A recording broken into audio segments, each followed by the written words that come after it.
Muy buenas noches, sea todo el mundo bienvenido a la 10ª semana del cómic de La Laguna, que hoy tiene un encuentro con un artista, con un profesional del dibujo, de la ilustración, de la historieta, del cómic. Hablamos de Jesús Martínez del Vaz, también conocido como JMV o el Jedi Jamao. Jesús, muy Ya buenas déjame. noches y muchas gracias por estar con nosotros. Nada, gracias a vosotros por invitarme, eso siempre. Bueno, Jesús nació en 1973 y es humorista gráfico, habiendo ganado en 1999 el prestigioso JB Joven y Brillante de Humor Gráfico. Se hizo popular con su personaje Bok, el marciano universitario de intercambio en la publicación Gaceta Universitaria, y con sus parodias de las obras de Tolkien como El Hobbit o El Señor de los Panchitos. También se atrevió a parodiar en cómic las sagas de las películas Star Wars con sus episodes. Ha trabajado para Marca, Popular Science, para Random House, con los guiones del personaje Cálico Electrónico, y actualmente colabora para El Jueves y El Mundo, en este último caso en su suplemento de actualidad económica. Ha sido pionero en la autoedición de cómics y en el uso de plataformas como Berkami, y ha coescrito los libros del mundo del espectro para Dolmen Editorial, o ocupándose en solitario de La Aventura Colosal, una obra dedicada a las aventuras de texto. Recientemente ha publicado Queremos su dinero, la biografía novelada de José Luis Domínguez, el hombre que trabajó para la marca Amstrad, o que trajo la marca Amstrad a España, mejor dicho. Colabora como articulista para la revista Retro Gamer y para el portal 13 Juegos. Además, es arquitecto y hace edificios y eso.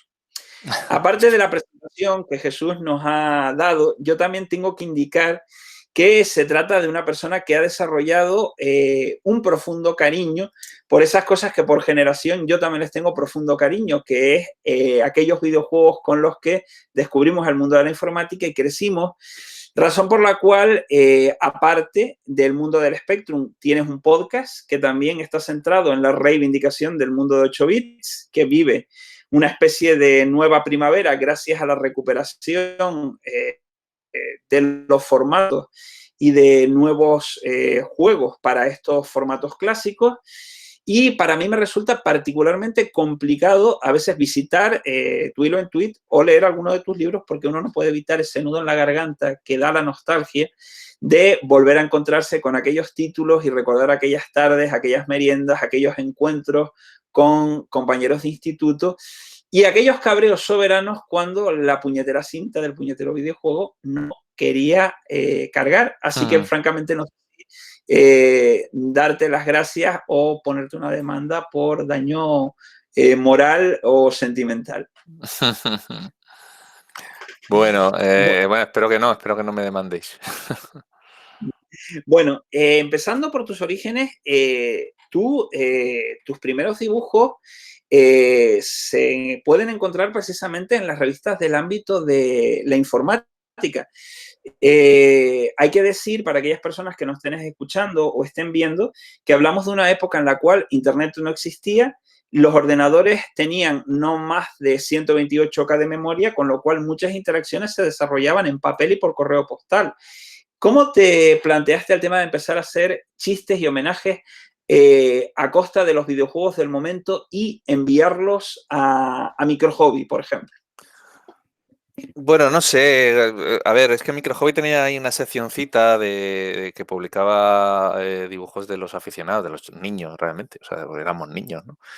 Y, y bueno, pues yo había dibujaba de siempre, mal, pues como ahora, pero bueno, era algo que hacía desde muy pequeñín. Y me pareció simplemente simpático el poder mandar algún dibujo así de corte humorístico, que era lo que me gustaba hacer, para ver si se lo publicaban en Micro Hobby. Simplemente era porque, bueno, pues hacía ilusión y era la revista que comprábamos todos los que teníamos ordenador en aquel momento, ¿no? Era una revista realmente popular. Y bueno, pues probé suerte una semana, no recuerdo ahora mismo, siempre había como un retraso, ¿no? Entre que tú enviabas algo y te lo publicaban, podían pasar, en el caso de que te lo publicaran, podían pasar fácilmente 3 o 4 semanas. O sea, como un mes, vamos.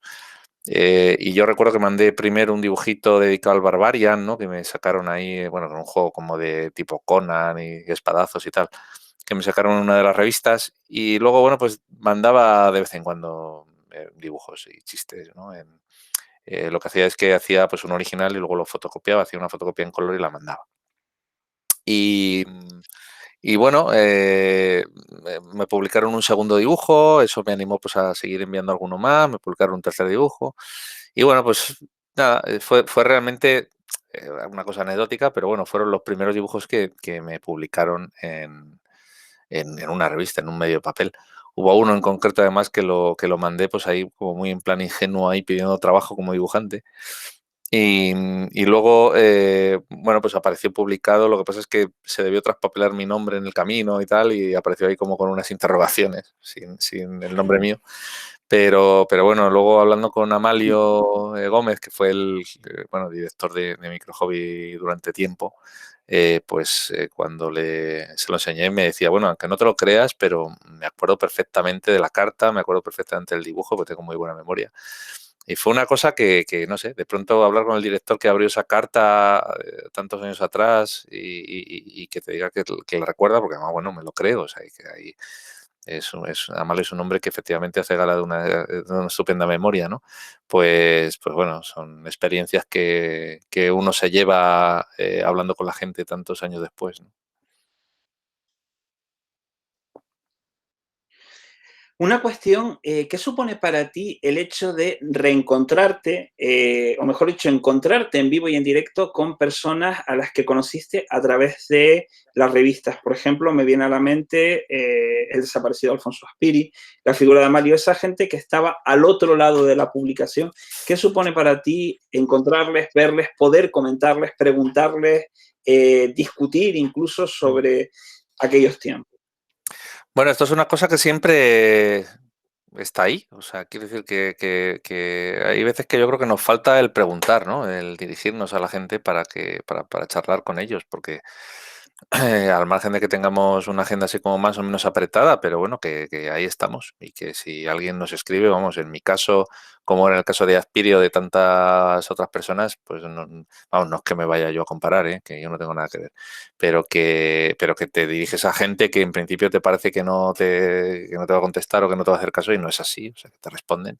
Te diriges a gente que son maestros, que son monstruos del cómic o de la ilustración o de cualquier otra disciplina y bueno, lo maravilloso de Internet ahora es que la gente pues está más accesible y resulta posible pues intercambiar palabras o charlar con gente que no te hubieras imaginado que fuera posible. Y eso me pasó a mí, pues que un buen día me dirigí a Spiri para que me hiciera un prólogo de un cómic y me lo escribió y no hubo ningún problema. Y otro día pues pensé en hacerle una entrevista a Ponce, que era el portadista tristemente fallecido, el portadista de Micro Hobby y bueno, pues que tampoco tuvo ningún problema en quedar conmigo y charlar. Y esto pues me ha pasado con mucha gente. Pues, luego lo que más lamento es que ya no va a ser posible reunirme más veces con Alfonso, ni con Ponce, ni con otras personas que ya no están, ¿no? Pero bueno, que no es tan complicado y que si, desde luego yo animo a que si alguien quiere compartir algún tipo de experiencia o quiere preguntar algo o tiene interés en hablar con alguna persona en concreto, con algún artista y tal, que lo intente, porque bueno, hay más gente accesible de lo que uno pueda pensar. Aunque volveremos sobre el tema del software de los años 80, hay que hablar luego ya de tu paso a la publicación con cierta regularidad, ya que en los albores de Internet, cuando todavía tiramos en modem, en esa segunda parte del año 99, pues empiezas a participar con publicaciones, algunas en papel, otras en digital. Es cuando aparece Bok, el marciano de Erasmus cósmico que viene de visita a la Tierra y a través de la cual tú haces una visión de lo que es el mundo universitario. Es el caso de Mad About Games, que creo recordar que se publicaba en Mere Station, si no me falla la Eso memoria, es. que es la historia de un friki de todo tipo de videojuegos que parece ser que no conoce, como el señor Rossi, no conoce cuáles son los límites de la imaginación y dónde comienza el mundo real. Y también desarrollas también otra pareja de personajes centradas en el ámbito de los frikis, justo cuando El Señor de los Anillos en versión cinematográfica está en pleno auge. ¿Cómo surgen estas colaboraciones? ¿Cómo se te plantean?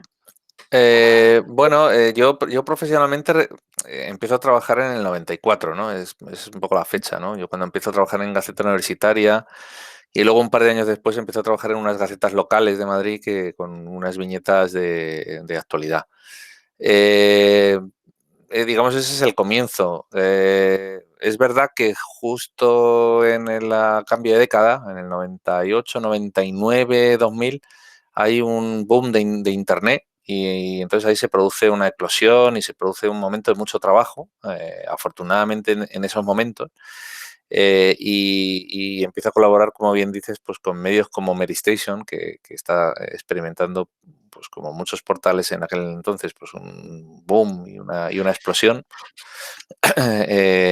quizá ficticia en muchos casos, porque luego, pues solo un año, año y medio después, muchos de esos portales tuvieron que cerrar por la explosión de lo que se llamó la burbuja de Internet. Pero bueno, eso me facilitó o me posibilitó, pues no solo trabajar para medios como Mary Station, pues con personajes, con nuevos personajes propios, sino también el abrir una página web muy cutre y muy precaria, pero que era a lo que yo podía aspirar en ese momento. En todo caso, todas eran así, o sea que tampoco es que fuera especialmente más cutre que otras, eran todas muy cutres. Y se me ocurrió el empezar a publicar en esta web una parodia, un cómic parodia del Hobbit, por entregas, que la verdad es que tuvo muy buena acogida. Yo tenía en la página web lo que entonces se llamaba el libro de visitas, que era que la gente entraba y dejaba sus mensajes. Y a mí me sorprendió que había muchísima gente que entraba en ese libro de visitas. O sea, estoy hablando de que a lo mejor pues me pasaba de un día para otro y veía que se había pasado por ahí 300 personas que habían dejado su mensaje. Era una cosa muy llamativa y muy increíble, ¿no? Y sobre todo porque era muy novedosa. O sea, no era algo que yo entonces nunca había visto y que me sorprendió, que darte cuenta de pronto que estás llegando a tanta gente sin saberlo. Y nada, bueno, la gente me pedía que siguiera publicando más partes, yo las publicaba. Empecé a publicar también otra parodia bueno, del episodio 1 de La Guerra de las Galaxias, que por aquel entonces estaba estrenando en el 99. Y ese fue un poco la entrada con la... Bueno, yo parodias siempre había hecho, ¿eh? O sea, que en mis cómics un poco privados y en el instituto y tal, me gustaba mucho hacer versiones como de películas, ¿no? O sea, que esto de la parodia siempre me había gustado y siempre me ha divertido. Pero bueno, le di rienda suelta más de cara a la gente, quizá con estos cómics. Y de ahí a decidir publicarlos, pues fue un paso tampoco muy complicado, porque yo ya estaba en aquel momento sacando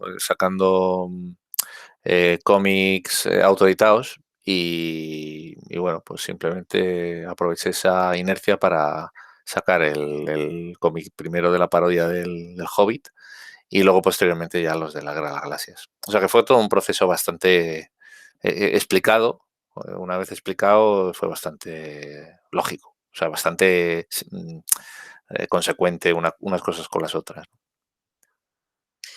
En ambas parodias, tú llevas a cabo una combinación entre sátira o burla amable de la obra original, pero al mismo tiempo introduces muchos aspectos relacionados con la actualidad, pero también con tu propio bagaje. Me viene a la mente, por ejemplo, cuando el Hobbit, Hobby Juan, se encuentra con la araña gigante, tú haces una presentación como la de Mazinger Z contra el bruto mecánico de turno, que es un chiste Mm. que solamente captaríamos los que vivimos el fenómeno Mazinger Z por generación. La hemos vivido ambos, por ejemplo. También lo has planteado en el tema de los distintos episodios, con algunos chistes que están vinculados al momento. ¿Hasta qué punto crees que ese apego por hacer referencia a situaciones, frases, memes del momento, pueden hacer que tu obra envejezca más rápido o menos rápido? Bueno, eso siempre, cuando te pegas más a la realidad, pues hay cosas que envejecen o que no se entienden, pero tampoco yo dibujé las cosas como con ninguna pretensión de permanencia ni de nada, ¿no? Yo creo que siguen siendo cosas que la gente las lee. Si me apuras, pues gente de nuestra generación y se reirá con determinados chistes porque captarán como decía lo del el Capitán América, el meme este, ¿no? Lo de capto la referencia. Bueno, pues eso, he Sí. captado la referencia. Entonces, y en todo caso hay cosas que yo creo que, bueno, incluso aunque uno no capte la referencia concreta porque sea más joven o por lo que sea, pues se puede reír igual. O sea, quiero decir que si aparecen de pronto la presentación de estos personajes ahí con caracteres japoneses y no sé qué, pues en fin, es que el fenómeno anime y las referencias de otros animes a Mazinger Z y referencias de referencias y de referencias siempre las hay, o sea que uno casi puede entender de dónde puede venir eso o qué tiene que ver con el mundo del manga, ¿no? Y sí que siempre hay algún chiste como de, a lo mejor alguna cosa que se escapa como de actualidad, pero bueno, lo que pasará es que gente que la lea pues no lo entenderá o... no hay muchas cosas, pero siempre se escapan algunas. Puede haber, por ejemplo, pues yo qué sé, pues que aparece en un momento determinado, es como que está ahí entre el tesoro del dragón, pues está la séptima copa del Madrid con el gol de Mijatovic, pues bueno, yo qué sé, pues, en fin, los que sean del Madrid lo tendrán como más presentes, los que sean muy antimadridistas, pues también, o sea que les fastidiará y se acordarán también de eso. Pero vamos, que quiero decir que es que al final es un cómic que cuando lo hice no, ya como digo, no tenía ninguna pretensión de que eso permaneciera. eh, Igual hubiera sido mejor idea el no meter esas referencias a la actualidad, pero al final uno lo hace para divertirse. Y además, a lo mejor ni siquiera las propias películas acaban teniendo con el tiempo una vigencia muy grande, ¿no? Con lo cual, al final a lo mejor uno está parodiando y está siendo a su vez como fruto de algo muy del momento que igual dentro de un tiempo pues deja de estar de moda, ¿no? ¿Quién sabe? O sea, ahí quedaron, no los hice hace tantos años. Sí que es verdad, por ejemplo, el Hobbit que lo dibujé parece que fue ayer, pero bueno, fue hace 21 años. Pues claro, estamos hablando de que entonces tenía 26. Quiero decir que al final, cuando digo la gente de mi generación, es que entonces éramos chavalines todos, ¿no? Entonces ahora somos menos chavalines. Sí, seguimos siendo chavalines, pero menos. O sea que, bueno, en fin. Yo creo que la gente que lo lea, vamos, seguro que se sigue riendo casi igual que entonces, ¿no? Ujú. Se podría plantear el tema, por ejemplo, como la relectura de los Asterix, que cada vez que se releen, quizá por el hecho del bagaje que se va consiguiendo como lector, se pillan muchas más referencias por el tema de investigar, pero no te planteas, por ejemplo, la alternativa que se ha hecho, por ejemplo, en algunas ediciones sucesivas de Super López o de Tintín, volver a retomar esos clásicos y adaptar esos elementos del momento de entonces al momento de la actualidad. Sí, sí, yo no creo que fuera muy complicado. O sea, te quiero decir que escoger, pues yo qué sé, hay en un episodio en el 5, en la parte quinta, pues parodiando ese momento en el que Luke entra en la cueva y se encuentra con sus miedos, pues que encuentra ahí se encuentra con un concierto de Pitingo y de Falete, ¿no? Bueno, pues yo qué sé, a lo mejor mañana lo puedo redibujar y puedo poner ahí a los dos cantantes del momento que han salido de la Operación Triunfo del instante o yo qué sé, o cualquier cosa que se me pueda ocurrir. Eso siempre se puede revisar o se puede adaptar. En fin, si pasa el tiempo suficiente y la gente sigue teniendo el interés suficiente por los cómics, pues ¿por qué no coger y hacer una revisión de ellos? En algún momento, lo que pasa es que yo me voy metiendo en muchos proyectos y voy aplazándolo, pero bueno, en algún momento terminaré la saga, se podrán compilar y en ese momento pues ya decidiré qué hago, ¿no? Desgraciadamente el mundo del cómic ahora mismo es muy poco rentable, a no ser que te muevas ya en unas esferas muy altas. Eh, Sacas muy poquito dinero por cada cómic, tal cual están las cosas ahora. Con lo cual no es una actividad en principio como muy rentable el dedicarle todo el tiempo que necesita un cómic de estos, ¿no? Aún así, como tampoco he dibujado nunca estrictamente por dinero, que no digo que no lo haya hecho, porque al final uno lo que quiere como profesional es vivir pues del trabajo que hace, ¿no? Entonces, por supuesto que cobras por lo que haces. Pero hay actividades que realmente si uno se pone a analizarlas desde el punto de vista económico no compensarían. Habrá algún momento en que me lance a terminarlos y sacar tiempo. Y yo la verdad es que me muevo mucho por cómo me encuentre en según qué época. Hay épocas en las que me apetece más intentar publicar viñetas o dedicarme a escribir un libro, pues como hemos comentado antes, o escribir artículos o cualquier otra cosa que te puedas imaginar. Entonces ya habrá momentos para retomarlo seguro. Aprovecho para decir a las personas que están conectadas que pueden en cualquier momento formular sus preguntas a través del chat o directamente conectando el micrófono para Jesús.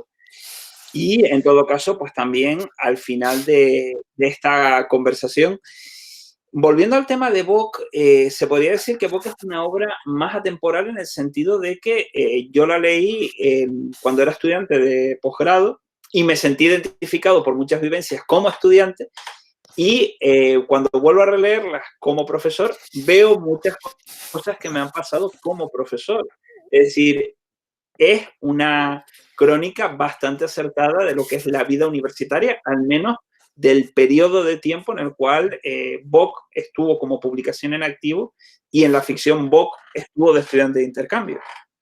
Sí, a ver, no sé si para bien o para mal la universidad se ha convertido en un mundo menos convulso que hace décadas. Es decir, si tuviéramos que hacer no lo sé, pues como una especie de retrato de lo que podía ser la universidad en los años 60, 70, 80, pues, o más 70, pues yo qué sé. O sea, a lo mejor de pronto habría que dibujar ahí a policía entrando a caballo en una facultad, sofocar alguna protesta de estudiantes o yo qué sé, ¿no? Eh, yo creo que afortunadamente en ciertos aspectos la situación política se ha apaciguado, por lo menos lo suficiente para que no estemos todo el día con una antorcha en la mano. En algún momento quizá estamos más próximos a eso que a otra cosa, pero bueno, de momento quizá no estamos todavía en fase antorchas en la mano. Y eso hace bueno, pues que el mundo que vivimos los universitarios se pueda describir y se pueda centrar en cosas más cotidianas y menos trágicas, ¿no? Efectivamente, yo creo que Vogue, en el sentido que comentabas antes, es más atemporal, es un humor más atemporal, porque trata de cosas que siguen siendo bastante universales en la universidad y en el mundo de los estudiantes.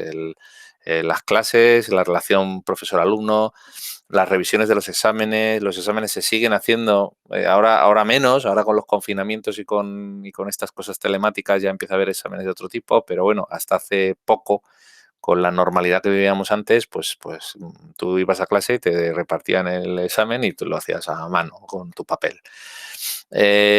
Por supuesto que han cambiado cosas. Yo dejé de hacer la tira de Boca hace 12 años y en estos 12 años pues han pasado muchas cosas. La principal, que es que el año que yo dejé de hacer Vogue se presentó el iPhone.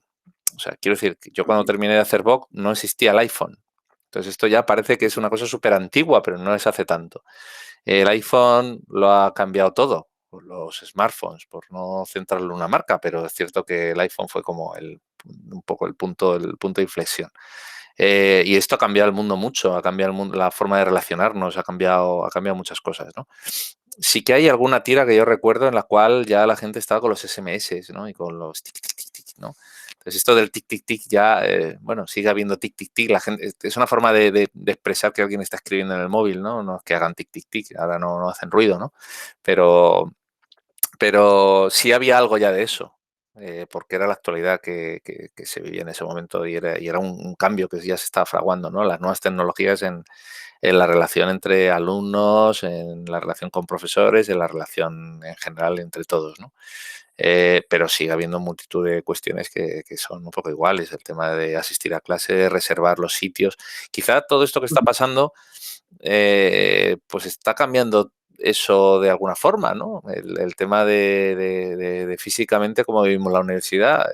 Quizá ahora todo el tema telemático se potencie más y sea posible vivirla de otra manera. No sé si mejor o peor, o más divertida o menos divertida. Yo aventuro que quizá menos divertida, pero yo creo que hay experiencias y hay cosas que hay que vivirlas un poco en persona, hay que mirar la cara de los profesores en vivo.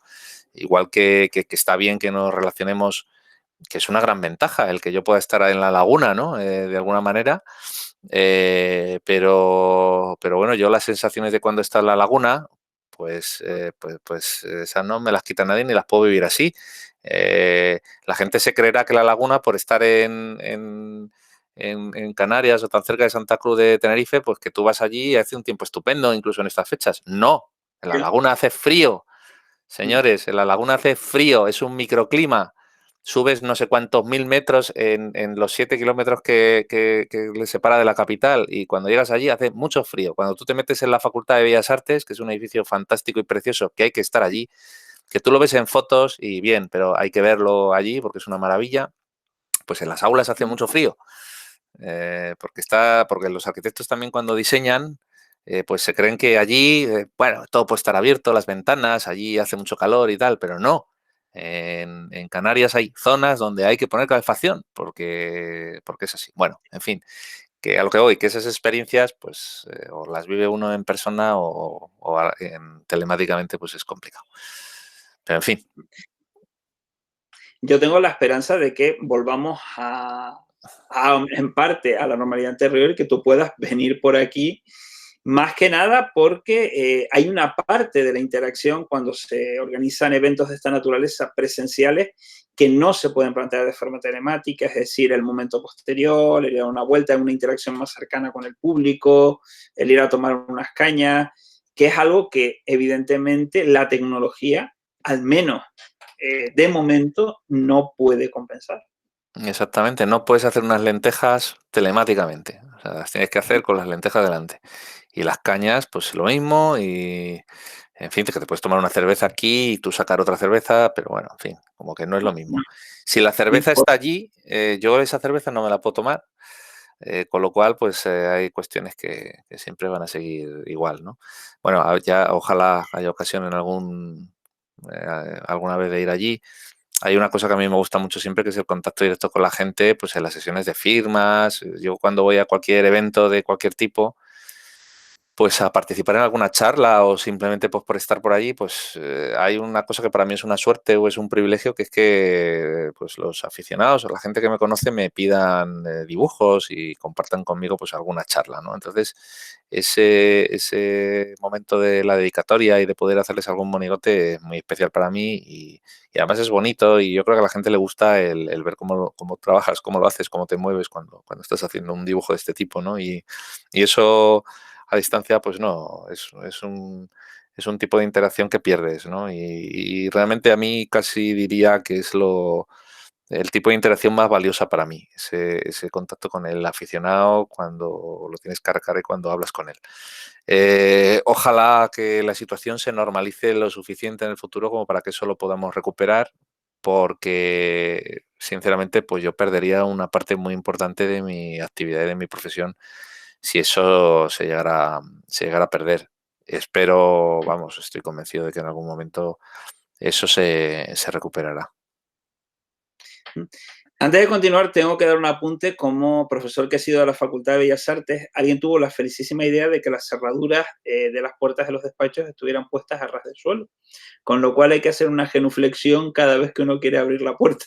Eso es para mantener a la gente en forma. O sea que es por Pero los nuestro años bien. van pasando y, y la verdad quizá no sea la mejor de las ideas. En su momento se planteó, creo, la idea de hacer una apertura electrónica con tarjeta, pero la verdad es que desgraciadamente la construcción del edificio se demoró mucho tiempo porque pidió justo el corazón de la anterior crisis, pero afortunadamente está.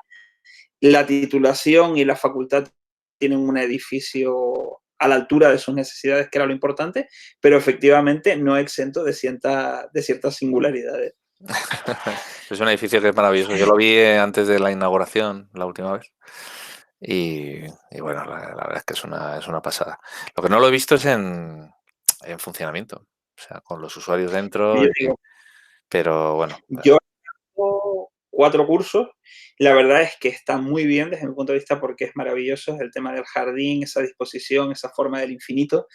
También es verdad que la primera vez, por un error en la numeración, estuve como Emilio Aragón siguiendo la línea blanca porque daba dando vueltas y no encontraba mi aula, pero la verdad es que es fantástico. Además, tiene aulas adaptadas a la titulación y específicamente pensadas para las asignaturas de carácter más plástico. Y yo creo que es como un remate bastante bonito al tema de lo que es ese campus que todavía está en expansión. También aprovecho la ocasión para comentar que dentro de la Facultad de Bellas Artes, un colectivo de profesorado y alumnado han creado un aula cultural de diseño que colabora precisamente con la Semana del Cómic. Así que oportunidades para que puedas volver en vivo y en directo cuando las circunstancias sean más halagüeñas, creo que se habrán de dar. Y ya aquí, como queda registrado, tienes el ofrecimiento de la invitación hecha para volver. Muchísimas gracias, muchas gracias. Pasamos ahora a otra cuestión, que es el hecho de trabajar con el personaje de otro, ya que tú hiciste guiones para Cálico Electrónico. Cálico Electrónico, para aquellas personas que no lo conozcan, fue un superhéroe a la hispánica que también aunaba la parodia de un montón de aspectos del género y que se hizo muy popular a principios de la década pasada, ya por 2004, 2005. Tuvo varias series en animación Flash, que en su momento era el nuevo más. Tuvo cómic, tuvo tiras, tuvo productos, todo ello a partir de algo pensado para un producto de una tienda de electrónica, pero que en su momento se podría decir que es de las primeras creaciones que se hizo viral en Internet antes de que empezáramos a utilizar el adjetivo viral. Sí, bueno, así fue. A mí me llama mucho la atención el personaje porque la verdad es que me reía muchísimo. O sea, en su momento, pues la verdad es que conecté con el humor y tenía una compañera de trabajo que veíamos los capítulos los dos cuando estrenaban una nueva entrega y la verdad es que nos reíamos mucho.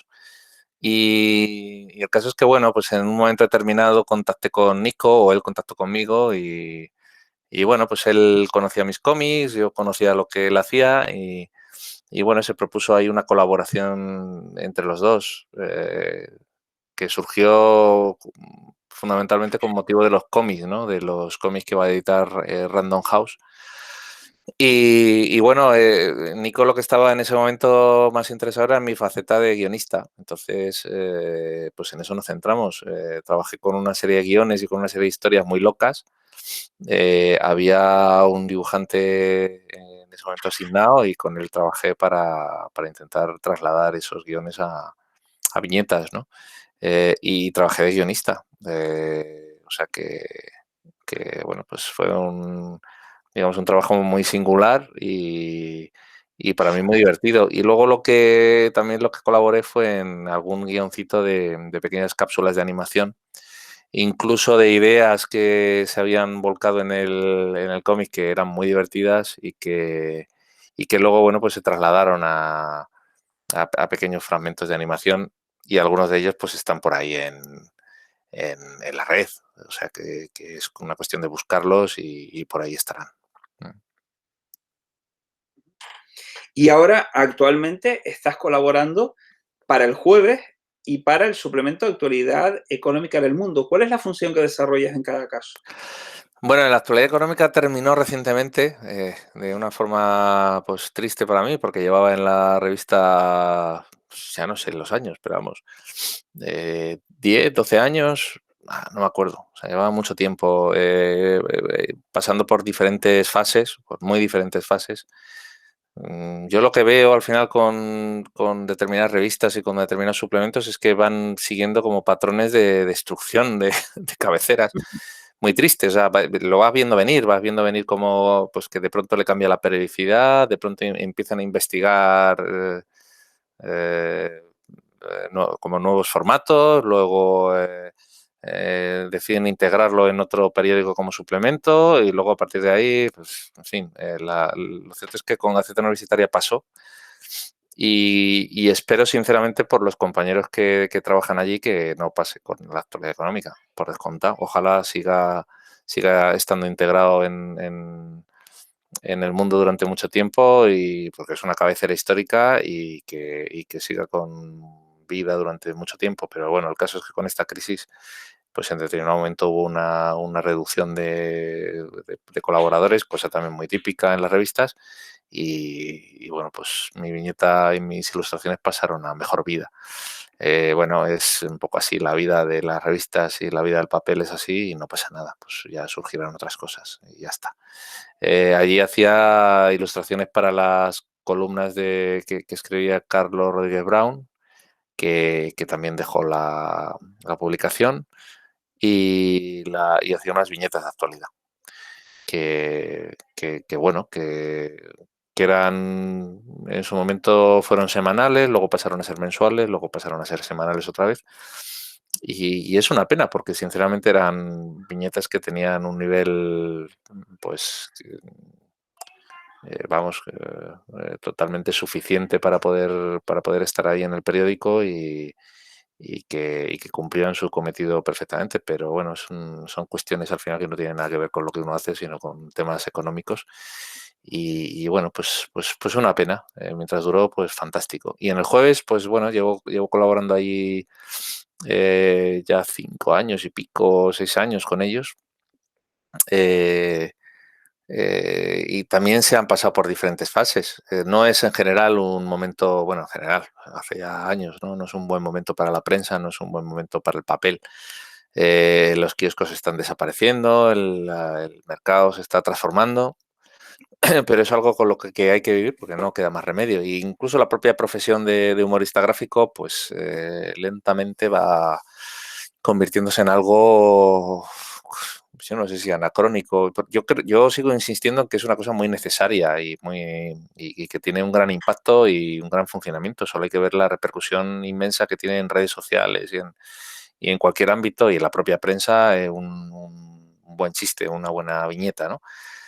Pero bueno, en este sentido la red arrasa con todo y bueno, pues realmente cualquier buen chiste que se te pueda ocurrir, pues es increíble porque 5 minutos después de que surja la noticia, pues te encuentras miles de excelentes chistes en la red con motivo de eso. Entonces es muy complicado que el papel pueda competir con eso, pero bueno, ahí sigue el jueves, y ojalá que para siempre. O sea, quiere decir que es una revista que ojalá que jamás desaparezca y que siempre esté ahí, porque yo creo que es una publicación histórica y necesaria. Y es necesario que el jueves y otras revistas que se ocupan también de trabajar con el humor, como Mongolia y como otras muchas que van surgiendo, pues ojalá que pervivan en el kiosco durante siempre. En el caso del jueves, pues también he ido pasando por diferentes avatares en estos años. Yo entré justo cuando aquel momento de crisis histórica en el jueves, en el cual pues salieron muchos autores de primer nivel. Bueno, realmente todos los autores que están en el jueves, menos yo, son de primer nivel. O sea, he de decir que el nivel de la gente que está en la revista es asombroso. Pero bueno, en ese momento salieron nombres históricos y entramos otros.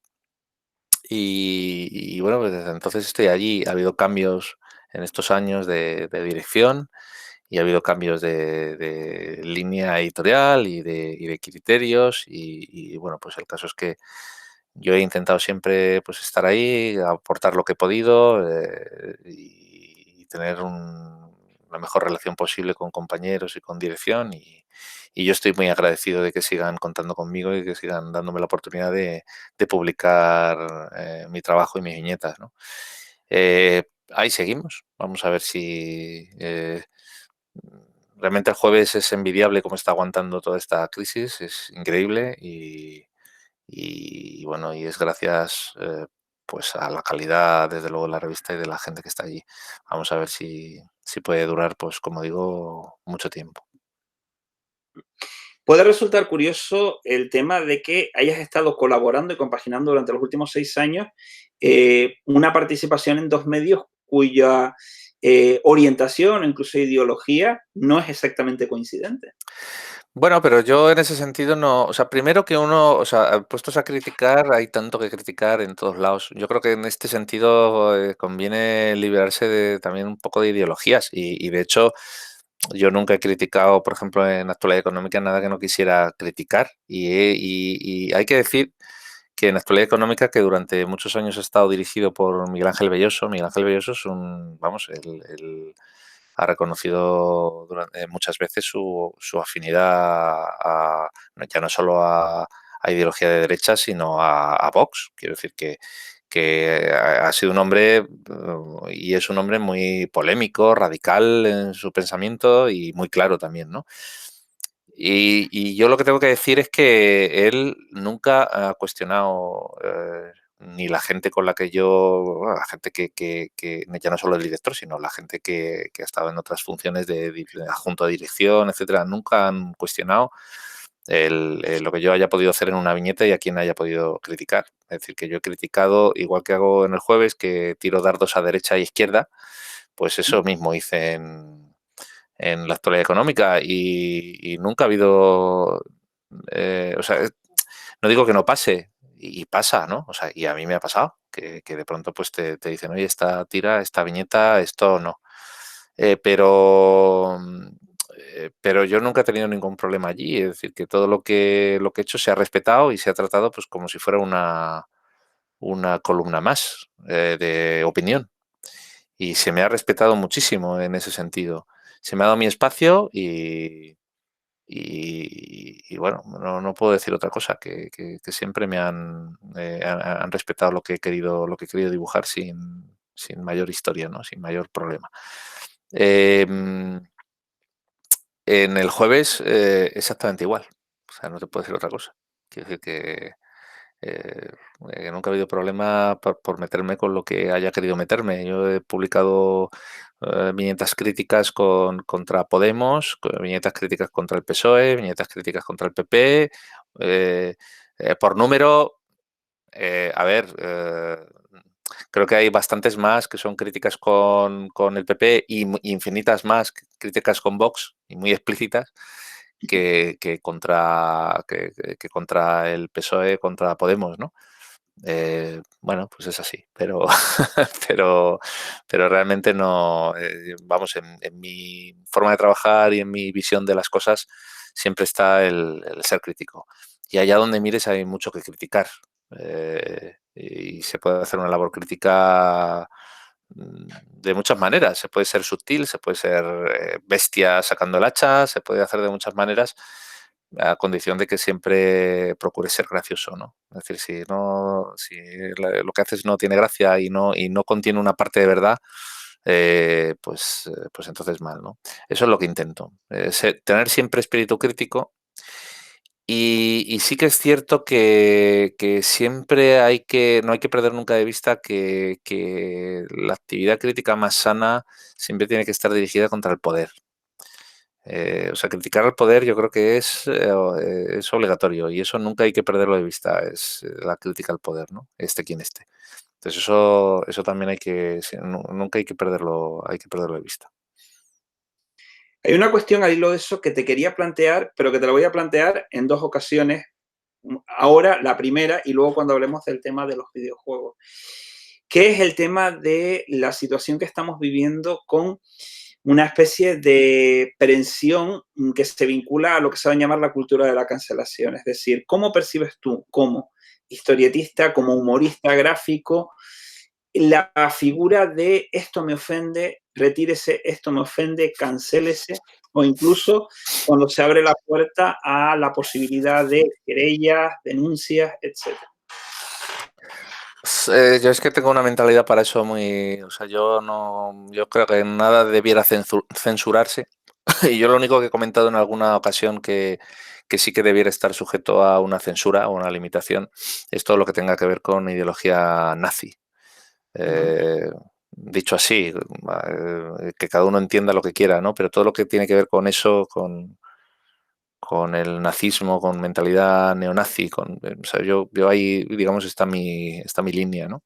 Todo lo demás, yo no creo que debiera censurarse, que debiera existir censura, pero tampoco hay que ser hipócrita en este sentido. Hay medios que tienen sus líneas editoriales, que son medios privados, que tienen su dinero y que pagan lo que quieren o hacen lo que quieren y que tienen su línea editorial.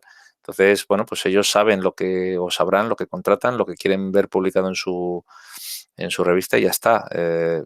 Mm, A mí me parece que uno tiene que... o sea, a mí no me parece bonito, ¿no? Que uno esté como muy dirigido siempre en lo mismo, ¿no? Hacia el mismo lado. Yo creo que uno tiene que ser variado en la crítica y bueno, al final es inevitable. Cada uno tenemos nuestra manera de pensar y criticamos más unas cosas y menos otras. Pero sí que hay que hacer un esfuerzo por intentar ver la realidad y transmitir esa visión de la realidad. Eh, pero bueno, si hay un medio que al final tiene una ideología muy marcada, pues también resulta lógico que contrate a dibujantes afines, humoristas gráficos afines, que al final acabarán haciendo humor en esa línea. Y bueno, entonces cuando alguien coge y dice, pues es que me censuran, es que me tal, y me han echado por publicar, pues no sé, a lo mejor se ha dado ahí una situación de que ese medio que tiene una línea editorial marcada, ha contratado a un dibujante o a un colaborador que tiene una línea distinta y ha decidido. Entonces, a mí lo que me parece triste directamente, que es el problema, es que los medios de información tengan líneas tan definidas. O sea, quiero decir, es que parece que es imposible, ¿no? No es posible encontrar un medio de comunicación que tenga una línea neutra. Esto es lo verdaderamente trágico, ¿no? O sea, que no podamos acceder a una información no sesgada, que no podamos acceder a una información neutral. Esto es a mí lo que me parece triste, ¿no? Eh, pero dicho esto, yo creo que la censura no debiera existir. A mí me parece que nada debiera ser objeto de censura, salvo a lo mejor pues esta línea que yo comento, ¿no? Que podría ser una línea, un límite para mí. Pero bueno, cuando se dice, cuando se habla, esto me ofende, esto habría que quitarlo, esto habría que... Pues, es que si te ofende no lo leas, si te ofende date la vuelta, cierra los ojos, vete, yo qué sé, ¿qué problema hay? ¿Qué problema hay? O sea, si a ti te ofende, va contra lo que tú quieres eliminar eso, pues eso es una mentalidad un poquito fascista, ¿no? En ese sentido, venga de donde venga, ¿no? Lo que a ti te ofende o lo que a ti te parece que está mal, a lo mejor está mal, o a lo mejor es feo, o a lo mejor es censurable.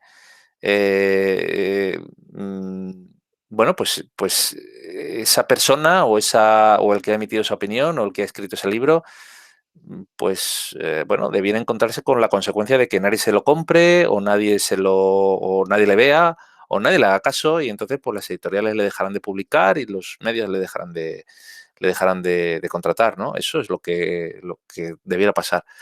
Si hay gente que al final acaba publicando cosas feas o acaba haciendo cosas deleznables y esa persona al final cuenta con un gran éxito y una gran legión de seguidores y pues no sé, honestamente creo que algo está fallando en esa sociedad o en nosotros, pero no dejará eso de ser como una especie de foto fija desagradable de lo que de la realidad que estamos viviendo. Pues habrá que pelear contra ello, pero la pelea no puede ser suprimirlo, la pelea es hacer ver que eso es incorrecto y eso no se debe seguir y eso no se debe, eh, no sé, de expresar, argumentar las opiniones contrarias para que eso decaiga y no se siga, ¿no? Es mi forma de ver las cosas. Yo no soy partidario en ese sentido de la censura, ni de suprimir, ni de eliminar, ¿no? Esto es muy peligroso. Esa vía de hacer un poco de, de Ministerio de la Verdad, ¿no? Que esto se habla ahora de vez en cuando porque hace poco también se suscitó una polémica al respecto por parte del gobierno con esto, ¿no? Puede haber buena voluntad en las propuestas que se hagan, pero no deja de ser una vía peligrosa, ¿no? Que deja ahí espacios de, bueno, ¿y quién es el que realmente marca lo que está bien, lo que está mal? Hay cosas que son objetivables. Si algo es falso, pues no debe difundirse. O sea, quiero decir, las mentiras, las falsedades no deben difundirse si es que son mentira, ¿no? Pero ahí entramos en una cuestión complicada, ¿no? Porque hay cosas que son como muy claras, ¿no? Que no responden a la verdad, pero hay otras cosas, hay muchos grises siempre, ¿no? En las cuestiones, ¿no? Entonces, el que alguien entre a discriminar qué es lo que es cierto, qué es lo que no es cierto y a suprimir lo que cree alguien que no es cierto, pues esto siempre es complicado. Y entonces yo al final llego con siempre a la misma conclusión, que es no meterte ahí, no meterte en ese jardín, porque en el momento en que tú abres ahí en lagunas, pues se puede hacer un mal uso de eso y eso redunda al final en una pérdida de la libertad de expresión, ¿no? Sí que hay cosas que yo creo que debieran estar reguladas, hay cosas que Pero bueno, pero al final esto se hace con datos. Puede haber tweets, por ejemplo, que estén difundiendo información falsa y que bueno, van acompañados ahora de unas notas, ¿no? De una observación acerca de que esto podría no ser cierto porque los hechos dictaminan otra cosa o- o invitan a pensar que eso puede no ser cierto, ¿no? Y ahí están los datos para que uno los compruebe, ¿no? Pero eliminar, pues no sé. Desde luego hay cosas que son indeseables y que uno desearía quitar, ¿no? Pero yo creo que no hay que perder nunca la perspectiva y pensar que el mejor castigo para, pues no lo sé, para un autor que escribe algo odioso o deleznable, o no sé, o incluso para un humorista que pueda hacer en algún momento un chiste que tiene un muy mal gusto, pues es que nadie le siga, que nadie le consuma su. O sea, el castigo para alguien que escribe un libro eh, que uno cree que no es correcto es no lo compres. O sea, tenemos que ser en ese sentido responsables. Si hay un programa que te parece basura, no lo consumas, no lo veas. Este es el tema. Cuando te encuentras con una sociedad que esos productos basura los consume compulsivamente, aunque luego le preguntes y diga, no, no, yo eso nunca lo vería, pero parece que sí que sí que hay mucha gente que lo ve, pues eso no deja de ser una radiografía de una sociedad que a lo mejor tiene un problema de falta de espíritu crítico, de falta de cultura, pero bueno, eso es, los humanos somos así. Pasemos ahora a tu parte de divulgador y reivindicador del software clásico. ¿Cómo surge la idea de crear un podcast como El Mundo del Spectrum? Bueno, esto es creación en realidad de Alejandro Ibáñez, que es el que creó la página y el que puso en marcha, bueno, lo pusimos el grupo de personas que estábamos colaborando en ese momento para la web, ¿no? Alejandro, Javier Ortiz, Juanfra, yo pusimos en marcha ese podcast, pensamos que podía ser una buena idea para la web, ¿no? O sea, que quiero decir que es una cosa de equipo, ¿no? De nosotros cuatro. Y de otra gente que ha ido colaborando a lo largo del tiempo. Pero bueno, nos parecía importante divulgar, porque nos gustaba esa época de la retroinformática de los años 80, nos gustaba, nos ha apetecido registrarla de alguna manera, hacer entrevistas y, y bueno, a lo largo de los años, ya llevamos 9 años con el podcast, pues hemos ido haciendo ahí un archivo sonoro de aquella época, hablando con mucha gente y yo creo que son programas que para aquellos que vivimos en la época de la informática de los años 80, pues es bonito no solo recordar eso desde un punto de vista nostálgico, sino tratarlo como información que uno recupera para que uno entienda de dónde vienen esas cosas, cómo se crearon esos juegos, cómo se crearon esas empresas. Y yo creo que eso es, bueno, pues es un archivo sonoro que estamos haciendo en el podcast y historias que estamos encargándonos de recuperar y de registrar.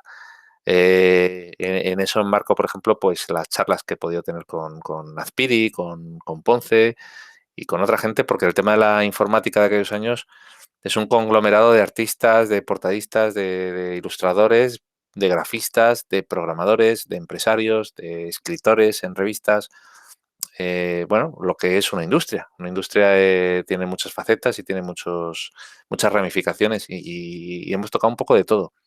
Prensa, mundo empresarial, distribución, distribuidoras. O sea que eso es lo que hemos hecho. También hay que decir que a partir de ahí salen dos libros, si lo cito correctamente, El Mundo del Spectrum y luego una edición actualizada que es El Mundo del Spectrum Plus, en las cuales se hace un repaso. Yo siempre los he definido como cada uno de ellos es un liber amicorum, es decir, es un acto de cariño hacia un ordenador mítico, con un catálogo no menos mítico, Ujú. y que marcó todo lo que fue el software de entretenimiento durante los años 80. Y conste que yo tenía un Amstrad. Bueno, también he hecho un libro sobre Astra.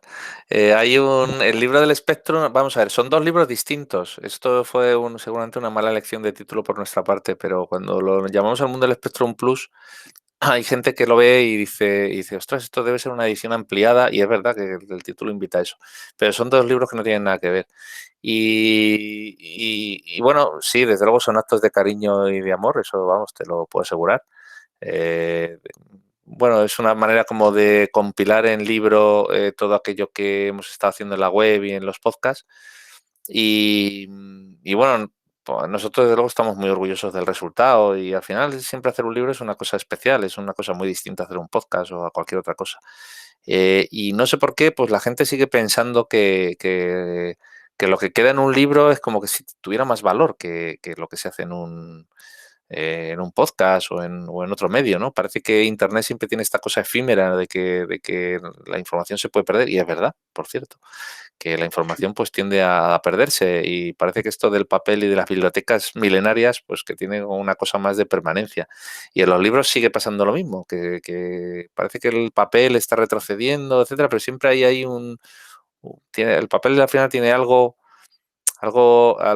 muy potente, algo físico, algo que habla de permanencia que no tiene el formato digital, y esto nos ha pasado. Nos ha pasado que cosas que a lo mejor hemos publicado y hemos dicho en la web o en los podcasts, pues de pronto lo decimos en el papel y nos dicen, oye, esto, ojo. Y bueno, pero sí, lo hemos hablado muy extensamente en la web, y ya, pero es que ahora en un libro, que está esto en un libro, bueno, no sé, la magia de los libros que sigue existiendo, existió, sigue existiendo y seguirá existiendo siempre, ¿no? Un libro al final es algo que a lo mejor dentro de 50 años es algo muy raro, pero sigue teniendo algo que es insustituible, ¿no? Al hilo de eso que comentas, creo que se está empezando a percibir una cierta valoración de los videojuegos, ya sea a través de la recreativa, ya sea el formato doméstico, Mm. como una forma de patrimonio cultural que hay que reivindicar como representativo de una época. Y en ese sentido, ya que hablas de que la información desaparece, hay que tener en cuenta que el soporte en el que estaban los videojuegos en los 80 es un soporte con fecha de caducidad. Las cintas de casete se deterioran con su uso, los primitivos disquetes de 5 y cuarto, aquel formato de 3 pulgadas tan raro que sacaron para Amstrad, también tienen un periodo de vigencia. ¿Qué riesgo hay a que ese material que también es cultura y que se está empezando a reivindicar como tal, desaparezca precisamente porque su formato físico desaparece? Bueno, hay mecanismos para evitar que eso no suceda. Las máquinas, desde luego, se deterioran con el tiempo, dejan de funcionar. Eh, la experiencia dice que las primeras consolas de los años 70 siguen funcionando, quiero decir, siguen funcionando y se pueden reparar. Es decir, la electrónica ha cambiado mucho, pero no tanto como para no poder reparar una consola de los años 70. Es cierto que se pierden también, o sea, que las unidades se tiran, quiere decir que cada vez hay menos, ¿no? De todo lo que es antiguo, pues pero se estropean, indudablemente. Y máquinas que tú tienes guardadas, pues de pronto las vas a conectar, y el simple hecho de que no pase la corriente por ellas lo deteriora. Los condensadores se deterioran, estallan, se revientan. Los chips de pronto pasa corriente por ellos y se estropean. Y hay gente pues habilidosa que es capaz de repararlos, pero me temo que es más el índice de máquinas que se estropean que máquinas que se reparan, ¿no? Con lo cual la tendencia, la entropía, pues hace que las máquinas vayan desapareciendo, y los cartuchos igual. Los formatos físicos, efectivamente, las cintas se estropean menos de lo que la gente cree. O sea, yo os puedo asegurar que si te pruebas las cintas de Spectrum, el 95% de las cintas que pruebes van a cargar. O sea, quiero decir que fallan mucho menos de lo que parece, y de hecho casi diría que me encuentro más CDs antiguos de hace décadas que voy a cargar o que voy a utilizar, y que me encuentro la desagradable sorpresa de que no los puedo leer con ningún lector. Bueno, se estropean, y los cartuchos también se estropearán, y la información que hay dentro pues se irá, y habrá un momento en el tiempo en el que todas esas máquinas ya estén estropeadas y no se puedan utilizar, ¿no? Pero bueno, todos esos datos de las ROMs de las máquinas, las ROMs de los cartuchos, de las cintas, bueno, toda esa información se extrae y se pueden utilizar mediante emuladores, y los sistemas se emulan, y es una manera de preservar los juegos, que al final una consola te sirve para poner un juego, es decir, que es un soporte para un producto cultural que es el videojuego, en el formato que sea. Y eso se preserva, y en ese sentido la emulación hace algo que no tiene precio, que es preservar todo eso y que podamos disfrutarlo mediante un PC y un emulador. Los emuladores se van volviendo cada vez más sofisticados y más fáciles de utilizar, y ahora pues se pueden compilar en una Raspberry que te cuesta nada, con lo cual pues por una inversión muy pequeña uno puede al final tener emulación de miles de videojuegos en tu televisión. Y esta es al final la forma que tenemos de disfrutar de esas cosas antiguas. Luego están los puristas, que es que claro, esto la forma de disfrutarlos en el soporte original, pero todo cambia. Al final tú las cosas las percibes visualmente, porque es un medio audiovisual, y la percibes a través de una pantalla que también cambia, porque la tecnología avanza. Y te pasa que los conectores de tu consola antigua para las pantallas modernas no vale. Entonces, para disfrutar las cosas de exactamente como entonces, tienes que tener el juego, tener el ordenador o la consola, tener una televisión compatible antigua, tener... Bueno, al final parece poco práctico todo eso, ¿no? Sí, la manera en la cual percibíamos eso es así, ¿no? Pero es como lo percibíamos entonces. Pero esas cosas también se pueden ir percibiendo de cosas muy distintas a lo largo de los años, ¿no? O algo distintas, ¿no? En realidad el videojuego como creación intelectual, pues ahí está, en esos datos que se pueden emular, ¿no? O se pueden incluso introducir mediante un dispositivo moderno en una consola antigua. O se puede hacer una consola con un hardware moderno que imite mediante ese hardware moderno la consola antigua y meter esas ROMs o esos juegos mediante un dispositivo actual. No sé, hay una casuística tan amplia. El caso es que hay muchos métodos ahora para la gente para poder disfrutar de esos videojuegos. Y efectivamente, pues bueno, se está consolidando como una industria que pertenece al ámbito cultural que nos toca vivir hoy día. Y bueno, pues es una industria, esto suena tópico, pero bueno, es una industria que ahora mismo está equiparada al cine en cuanto a volumen de negocio y no estoy seguro de que en cuanto a repercusión cultural, pero bueno, sí, o sea, va avanzando y yo creo que es imparable, ¿no? Y ahora mismo hay juegos que se viven como películas interactivas y que tienen una narrativa muy sofisticada y que venden pues muchísimos millones de unidades. Así que, bueno, yo no sé, yo creo que nos podemos congratular de ello y realmente pues hay, en fin, no sé, todo un mundo hay que explorar de muchísimas plataformas y de muchísimos soportes y de juegos que son auténticas obras maestras y que pertenecen ya a nuestro ideario colectivo. O sea que, vamos, yo a la gente le invito a que se hagan con una Raspberry, que no cuesta mucho, que se hagan con una tarjeta SD, con una imagen de una tarjeta SD para hacer el volcado de todo eso y que disfruten porque desde luego yo, pues, vamos, yo no tengo ninguna duda de que eso es cultura, ¿no?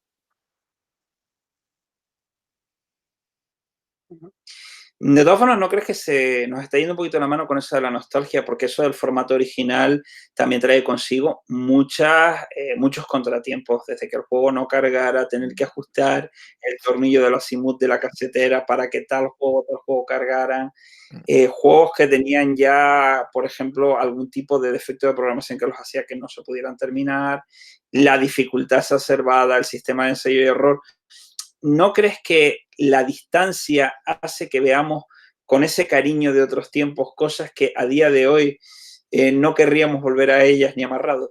Sí, bueno, esa digamos es quizá la peor parte. La nostalgia en ese sentido no es muy positiva. O sea, no, la peor parte de todo esto es vivir las cosas con nostalgia, digamos,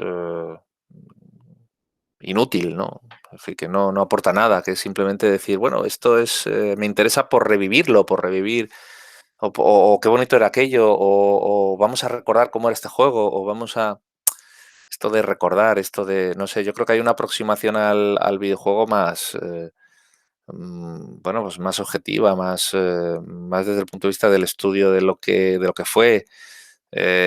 Por supuesto lo hay desde el punto de vista puramente lúdico, de decir, oye, yo es que con este juego me lo pasaba bien y me sigue gustando por esto y por esto y por esto. Es una aproximación como otra cualquiera. También está la aproximación ver eso de dónde viene, por qué fue así, por qué culturalmente, qué conexiones tenía con lo que se estaba haciendo en ese momento, en qué se diferenciaba, por qué tiene valor, si sigue teniendo valor desde el punto de vista de los parámetros actuales, de cómo se diseña, cómo se hace un videojuego, quién lo hizo, por qué lo hizo, qué pensaba, cómo trabajaba, esta empresa, cómo lo sacó, por qué.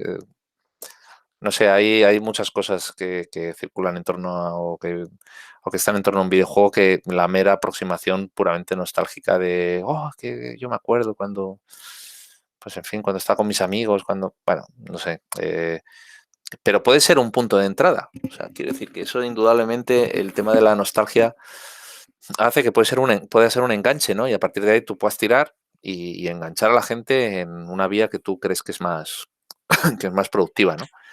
Bueno, eso es al final también lo que se pretende, ¿no?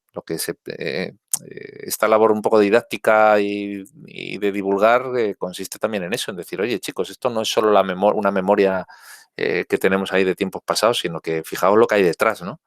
Y la gente te dice, ostras, pues yo no sabía que había esto detrás y que esto era así, y que esto se... Y entonces hace que genere curiosidad para que esa gente pues quiera informar de más cosas, ¿no? Yo creo que eso es lo bonito de esto, ¿no? Divulgar y contribuir a que haya cosas que no son muy conocidas y que sean conocidas y que la gente se interese por ello. Y yo creo que eso contribuye a hacer bueno, pues a generar ahí un fondo cultural. Nosotros, a ver, lo hacemos y yo lo intento hacer pues de una manera modesta, aportando pues lo que se puede, ¿no? Eh, pero bueno, cuanta más gente hay que lo aborden desde ese punto de vista, yo creo que mejor y más enriquecerá este mundo, ¿no? Ujú. En relación con lo que planteas y ya para ir culminando, te quería preguntar, al hilo de esta parte de revisión, que desde mi punto de vista la labor que ustedes hacen a través del podcast también tiene algo de desmitificador, porque además saca a colación ciertas cuestiones relacionadas, por ejemplo, con las compañías de software españoles, cómo desarrollaban, cómo eran las prácticas, cómo era el trato de los programadores. También se plantea un contraste bastante curioso, ya que por un lado me da la sensación de que gracias al ámbito de plataformas como Steam se ha reactivado la figura del juego hecho por una persona o pocas personas en su casa, que era un fenómeno muy habitual en el tema de los 80, donde podíamos llegar a conocer los nombres de los programadores, como por ejemplo, qué sé yo, John Ritman, Down Drake, y que estaban vinculados a proyectos muy en particular.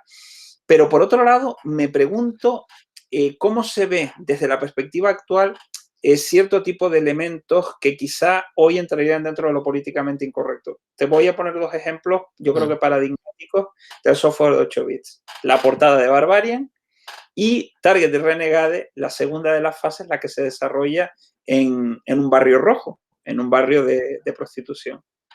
¿Cómo ves tú ese tipo de elementos con la perspectiva que te dan todos tus años de experiencia? Bueno, yo en todo caso no ¿cómo decírtelo?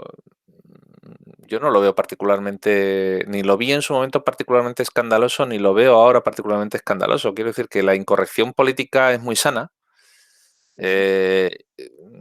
y yo creo que es bueno ejercerla, ¿no? Y yo creo que lo políticamente correcto para mí pues, no sé, es un horror. O sea, como humorista gráfico y como persona, yo creo que lo políticamente correcto es espantoso, ¿no? Sí que creo que hay cosas correctas, o sea, por lo menos que me lo parecen a mí, pero no por eso no voy a ocuparme de tapar, censurar y suprimir de la faz de la tierra aquello que a mí me puede parecer incorrecto, ¿no? O como mucho, pues lo denunciaré o intentaré luchar en el sentido contrario. Entonces, en este sentido, sí que es verdad que hay, bueno, dentro de este virus de lo políticamente correcto que nos ataca ahora y de los ofendiditos, pues bueno, este virus que todavía no estaba en los años 80 tan, digamos, tan exacerbado, pues hacía que hubiera veces que aparecieran cosas que bajo el prisma de lo políticamente correcto hoy pudieras decir, ostras, un videojuego donde se pega a mujeres. Pero es que estas polémicas las ha habido siempre con el GTA, ¿no? Es que puedes pegar a mujeres, bueno, no sé, o sea, y puedes disparar a la gente, y puedes robar bancos, y puedes. Entonces, pero estas polémicas, o sea, no sé, vistas así, ¿no? Te podría parecer mucho más fuerte un videojuego donde puedes atropellar a gente, donde puedes, bueno, como es el GTA, como es cualquiera de las versiones del GTA, ¿no? Esto en su momento no lo podías hacer, no podías hacer tales, entre comillas, barbaridades, ¿no? O sea, por decirlo de alguna forma. Con lo cual se queda como, en el fondo, bastante anecdótico. Este puritanismo, igual que lo hay ahora para ciertas cosas, también en realidad lo había antes. Lo que pasa es que quizá el tipo de polémicas son distintas. Antes se centraban mucho en lo visual, ¿no? En los escándalos con las portadas, ¿no? Como dices tú, con la portada del Barbarian o con la portada del Game Over, o que es que si se veía un pecho, si se veía no sé qué, ¿no? Se centraban mucho en eso, y los ingleses eran muy de eso, muy de un puritanismo. O sea, que daba igual que apareciera en una portada un tío con un ojo que se le sale ensangrentado y tal, como podía ser, por ejemplo, la portada del Who Dares Wins 2, ¿no? Que había un tío ahí que salía con un ojo ahí sacado y tal. Bueno, pues eso salió, no se censuró. Bueno, podía uno opinar que era más o menos bestia, pero salió, ¿no? Pero sin embargo aparecía el Game Over, que se le veía ahí un poquito del no sé qué, y lo censuraban, y llegaron a dibujar un sostén metálico. El portadista de Oliver Frey, el portadista de la revista Crash, le dibujó un sostén, y luego le pusieron una pantalla encima, y en fin, para que eso no se viera. Y hubo protestas, y hubo, no sé. Bueno, el Barbarian, por ejemplo, pues no se censuró, pero bueno, hubo muchas quejas, hubo países, por ejemplo, en Alemania, con el tema de la violencia son muy, muy, muy estrictos, ¿no? Y hay juegos que directamente por cuestiones de violencia, pues no se sacan, no se lanzan, ¿no? Y bueno, pues allí ha pasado, hubo polémicas a costa del Barbarian y del Barbarian 2, ¿no? Y con el Barbarian 2 se llegó a censurar la portada, y entonces hay ediciones que aparecían María Whittaker, la modelo, con el modelo que la acompañaba, que era no recuerdo ahora mismo, pero era un protagonista de un programa de televisión o de gladiadores, no recuerdo ahora bien. Pero bueno, el caso es que en determinado momento pues aparecieron ediciones solo con él en la portada, y habían quitado a la pobre María Whittaker, ¿no? Bueno, pues son cosas que quizá ahora no te genera tanto lo visual. Estamos tan acostumbrados a todo tipo de visiones de cosas, que parece que esto ahora tiene menos importancia, y entramos más en lo conceptual, y en temas de otro tipo, ¿no? Pero bueno, a mí particularmente ni me parecía tan escandaloso antes, ni me parece, ni me parece ahora. Y juegos bárbaros, y juegos donde, bueno, pues polémicas, donde, pues no sé, puede haber juegos donde se degrada la figura femenina, o, bueno, algunos hay, ¿no? Y generan sus polémicas, y bueno, se hace un esfuerzo no sé, pues por controlar ese tipo de contenidos, y, y bueno, son minoría. Al final yo creo que son minoría. Pero bueno, resulta bastante agotador siempre estar mirando todos los productos culturales desde la óptica de lo políticamente correcto e incorrecto. Esto a mí me resulta, no lo sé. Y si hay en algún momento que a alguien le parece que se ofende por algo, se ofende por lo que dice alguien, o se ofende por un producto, o por un libro, o por un videojuego, pues chico, lo que dije antes, no lo compres. No lo compres y ya está. En fin. Lo que pasa es que hay veces que estas cosas llevan ahora en Twitter, en las redes sociales, que es como una locura, a corrientes de boicots, de cosas, de no sé qué. Pero bueno, al final yo creo que la experiencia es que estos boicots, pues luego a la hora de la verdad no funcionan tanto, ¿no? Y yo creo que es más una invitación no sé, es una forma de censura también, ¿no? Cuando uno quiere tirar algo a los perros y quiere pedir a la editorial que lo retiréis, que lo quiten, que lo no sé qué, pues es una forma de promover una censura que yo creo que no, que al final no es el camino, ¿no? Hombre, en relación con lo que comentas, ya que mencionas Barbarian 2, era uno de los primeros juegos que te permitía escoger un personaje en función de su sexo, masculino o femenino. Ya podías escoger al bárbaro o la princesa Mariana, tenían Mm. distintas armas y demás. O sea, en ese sentido se podría considerar que fue un juego pionero en la materia. Y en el Target Renegade es también el hecho de que sí, te enfrentas en esa fase en particular, pero es que también te pegan a ti, es decir, y además era de las oponentes más duras. Pero ¿no crees que a veces en el intento de intentar salvar cierto tipo de cuestiones se acaba, digamos, llegando a situaciones absurdas? Más que nada, por ejemplo, cuando se adapta Final Fight al formato doméstico, hay también personajes femeninos a los que nos enfrentamos, que son Roxy y Poison, que en las versiones domésticas aparecen cambiadas por otros personajes que hacen lo mismo pero en versión masculina. Entonces no hace mucho tiempo en una exposición alguien hizo una ilustración sobre uno de esos personajes femeninos y dice, no, es que en realidad es el primer personaje transexual como una forma de salvar el tema de, eh, en realidad, son hombres como la versión doméstica, pero tienen un aspecto femenino como la recreativa. Y la conclusión que me daba el mensaje al final es decir, me estás diciendo que pegarle a una mujer transexual no es tan grave como pegarle a una mujer que ha nacido mujer. O sea, a veces me da la sensación de que llegamos a situaciones un tanto absurdas. Sí, es que como si al final vas siguiendo esa línea de pensamiento llegas a los absurdos. Entonces, al final, para todas estas cosas está el sentido común de lo razonable, de lo... Pues si no, vamos a ver, primero que los 80 es que esto de hombre-mujer, a ver, es que son píxeles de, en fin, como a veces hasta irreconocibles, ¿no? Matar entonces lo de las polémicas por la violencia, es que se mata, es que, bueno, sí, hay un personaje que arroja un píxel que va flotando por ahí cuadrado que mata a otro cuadrado, ¿no? Entonces no son seres humanos, son cosas, es como los personajes de películas, no son reales, o sea, de verdad, no se está matando a un, se está matando, es una creación intelectual. Puede haber creaciones intelectuales en una novela de gente con mentalidad neonazi, asesinos, psico-killers. Esto son creaciones artísticas, intelectuales, historias. Eh, no sé, puede haber incluso alguna que se pueda entender que está vanagloriando, que está ensalzando la violencia, no lo sé. O sea, pero, pero bueno, al final son creaciones artísticas, no son reales, no son personas, no son. Entonces, esto por un lado. Luego, por otro lado, que estos razonamientos, esto llevar todo al extremo hace que efectivamente lleguemos a pensamientos absurdos. Pues hay una fase en la cual uno sale y hay unas tiarronas que te salen musculosas, armadas, que te empiezan a forrar a leches y tú te defiendes, porque en eso consiste el videojuego. Es un videojuego de peleas, de luchas, de... Entonces, es que pega a una mujer. No, pero vamos a ver, no es esto. O sea, no es un videojuego en el cual tú manejas a un maltratador, que el juego consiste en meterte empezar a pegar a mujeres. No. O sea, entonces, por eso yo creo que hay que ver las cosas pues desde el sentido común, ¿no? O sea, quiero decir que hay personajes masculinos, femeninos.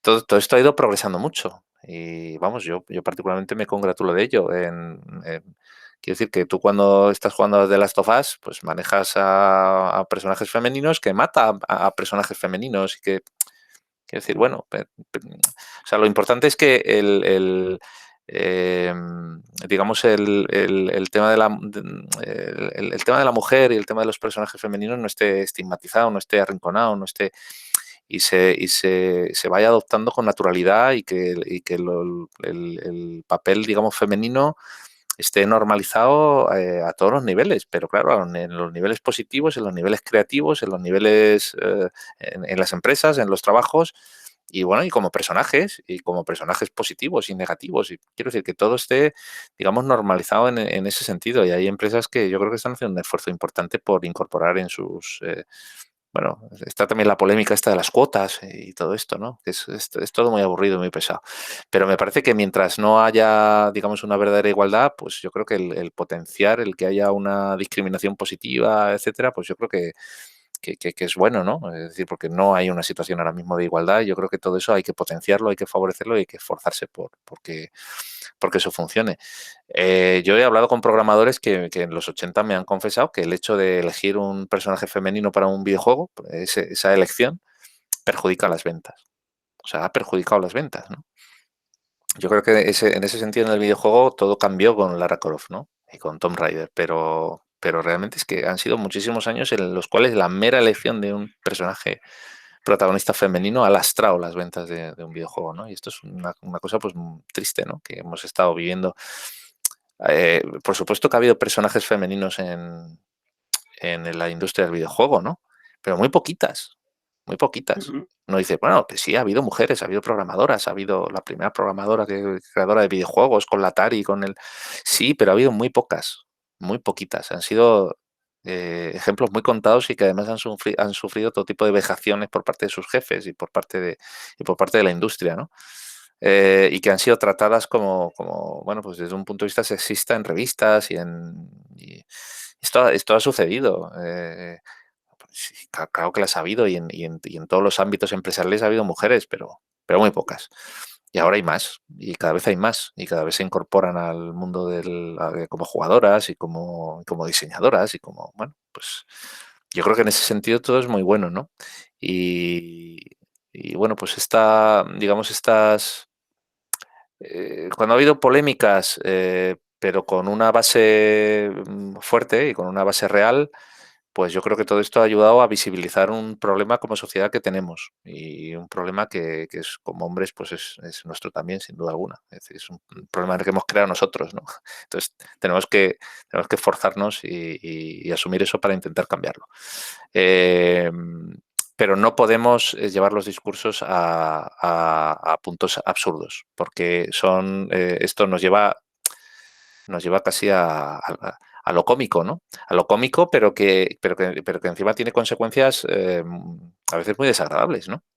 Y muy irracionales y muy incomprensibles. En este sentido, las redes sociales, la verdad es que, la verdad es que ayudan poco, ¿no?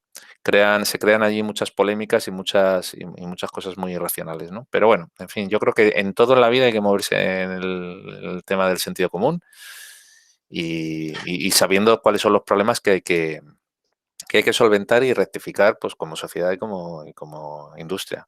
Te habla alguien que no es miembro de esa industria del videojuego, que no es miembro en fin, no sé, de casi ninguna industria. Yo soy arquitecto y soy humorista gráfico, ¿no? Y hago cosas de divulgación puntuales Pero bueno, esto es un tema, yo creo que trasciende eso, ¿no? Es un tema, bueno, pues social que yo creo que poco a poco, gracias a Dios, pues se va enmendando y se va avanzando. No todo lo que debiéramos, en muchos ámbitos, no solo en el tema de mujeres, hombres, ¿no? En el tema racial, en muchos asuntos, ¿no? Pero bueno, que yo creo que poco a poco, pues se va progresando. Para terminar, Jesús, ¿dónde se pueden encontrar muestras de tu trabajo? ¿Dónde se pueden encontrar tus libros? ¿Dónde se te puede seguir para estar al tanto de tus propuestas en materia literaria? También las campañas que sacas, por ejemplo, de series limitadas de postales, ilustraciones y demás, para que se puedan adquirir por parte del público. Pues en tus librerías favoritas, o sea que prácticamente hay muchas cosas ya descatalogadas y que se van reeditando, pero bueno, yo creo que hay todos estos libros que hemos mencionado sobre retroinformática, mis cómics, pues a través de Amazon se pueden encontrar fácilmente, a través de las librerías se pueden encargar a las distribuidoras. Yo siempre pido que se apoye, que Amazon está genial, pero que hay que apoyar también a la pequeña librería y no cuesta nada pues acercarse a la librería de la esquina y además en estos tiempos yo creo que necesitan nuestro apoyo y encargarles el libro que lo van a traer y te va a costar lo mismo. O sea, te va a costar lo mismo al final. Sí, es prácticamente igual, el precio es igual. Y bueno, yo en este sentido también animo a la gente, si en alguna ocasión pues tenemos la suerte de encontrarnos en algún evento, pues vamos, que vengan a pedirme algún dibujito o alguna cosa, que de verdad que me hace mucha ilusión esto de hazme algo, dibújame algo. Sí, sí, yo de verdad que me encanta y vamos, que para eso estamos. Bien. Pues no sé si la persona que está por aquí quiere hacerte alguna pregunta. Estamos muy Es el poquitos. momento. Yo creo que Sí. Andrea está dormida. Ujú. Aquí se puede decir aquello de habla ahora o calla, al menos hasta la próxima edición de la Semana del Cómic o hasta el próximo evento en el que Jesús pueda estar disponible. Bueno, ya habrá otras Pues ocasiones, no pasa nada. Jesús, muchísimas gracias por este encuentro, por esta charla. Ah, mira, Ah, mira, mira, mira, ahí está Andrea. buenas noches. Quiero decir que me gusta mucho tu trabajo. Bueno, pues nada, Andrea, Pues, muchísimas gracias por haber estado aquí, por tu mensajito Y bueno, pues nada, Andrea, que ahí estamos, localizables en redes sociales, bueno, pues, por correo electrónico, como quieras, y si en alguna ocasión te puedo ayudar, necesitas alguna cosa o tienes alguna duda o quieres algo, pues ahí estamos. Pues nada, dicho esto, Jesús, muchísimas gracias por estar aquí con nosotros y tengo la esperanza fundada de que puedas volver a participar en una edición y puedas hacerlo presencialmente. Eso sí, tengo que advertirte que la semana siempre es entre la última semana de noviembre y el puente de la Constitución de Inmaculada Concepción, así que mucho me temo que frío vas a pasar, Sí, si sí, vienes. bueno. Nada, yo ya te digo que cuando he estado por allí, nada, yo siempre me he preparado mi jersey, o sea, he pasado de estar en manga corta, con muchísimo calor, a coger y armarme con mi jersey y recorrer esos kilómetros y ya voy asumiendo que, bueno, pues que por las fechas y por todo, pues que hay que ir ahí abrigadito, pero nada, un placer, que muchísimas gracias por haberme invitado, que ojalá haya ocasión de alguna vez de vernos en persona, más que nada porque significará que hemos vuelto a una cierta normalidad. Vamos a ver cuánta normalidad recuperamos, pero que bueno, que ya será muy buen síntoma el hecho de que podamos vernos en persona y bueno, pues que lo dicho, que muchas gracias por haberme invitado y por esta charla. Pues estas son las palabras de Jesús Martínez del Val, JMV, que ha estado hoy con nosotros en el marco de los actos de la 10ª Semana del Cómic de La Laguna, celebrada atípica y telemáticamente y organizada por el Aula Cultural Radio Campus, por la Asociación Hacer para el Desarrollo y por la Librería Lemus, bajo los auspicios de la Universidad de La Laguna.